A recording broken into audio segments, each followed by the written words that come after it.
what is of utmost importance for us to note is one of the ways of achieving Jannah and paradise is to develop your consciousness of Allah. It is known as taqwa. Taqwa. Take a look at a beautiful hadith of Rasulullah sallallahu alaihi wasallam, where he was asked by the companions, "O Messenger sallallahu alaihi wasallam, what are the deeds that if I were to do them, I would achieve paradise? Or what are the deeds that the people who entered paradise have engaged in? What are their qualities? They entered Jannah. What are their qualities?" He made mention of two things, just two things. What are they? He says, Taqwallahi wa husnul khuluqi. Allahu Akbar. My brothers and sisters, he says, the consciousness of Allah and great character and conduct. Those are the two things that will take you to paradise. Think very carefully of what I've just said. Great character and conduct can actually make you get a rank of a friend of Allah, according to one of the narrations. The Prophet ﷺ says a person can achieve the high ranks in the eyes of Allah through good character and conduct. And also a narration makes mention of how when a person's character and conduct is not good, it is a sign of their loose connection with Allah. They don't have a strong connection with Allah. They don't respect the other creatures whom the same Allah has created. May Allah subhanahu wa ta'ala help us. So a sign of your piety is your character, your conduct. Exemplary, absolutely beautiful. You work hard on developing it. The same narration says, "O Messenger, tell us about the people of the fire. What are the characteristics of theirs?" He says two things would land them in Jahannam: al-famu wal-farju. Astaghfirullah. May Allah subhanahu wa ta'ala forgive us.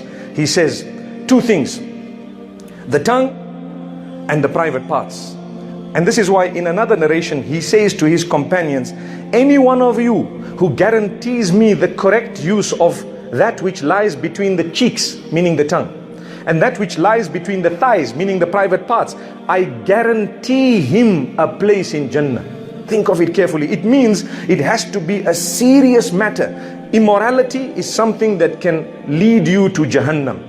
And at the same time, your tongue is something that can lead you to Jahannam. This is why Allah says regarding the tongue, who can be better than the one who calls towards Allah using that tongue? Who can be better in speech? Qawlan means use of the tongue. Who can use the tongue in a better way than he who calls towards Allah subhanahu wa ta'ala? But on top of that, he does good deeds himself, and he considers himself from amongst the Muslims, from amongst this large group known as Muslims.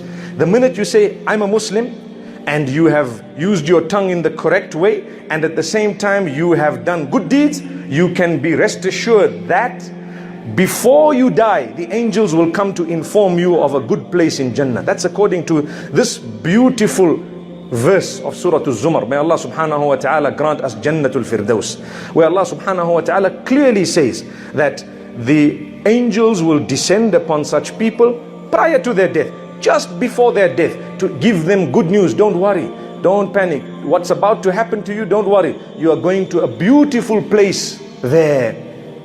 May Allah subhanahu wa ta'ala guide us. So my brothers and sisters, the use of the tongue can either make you a person from those who will enter heaven, or make you a person from those who will enter hellfire.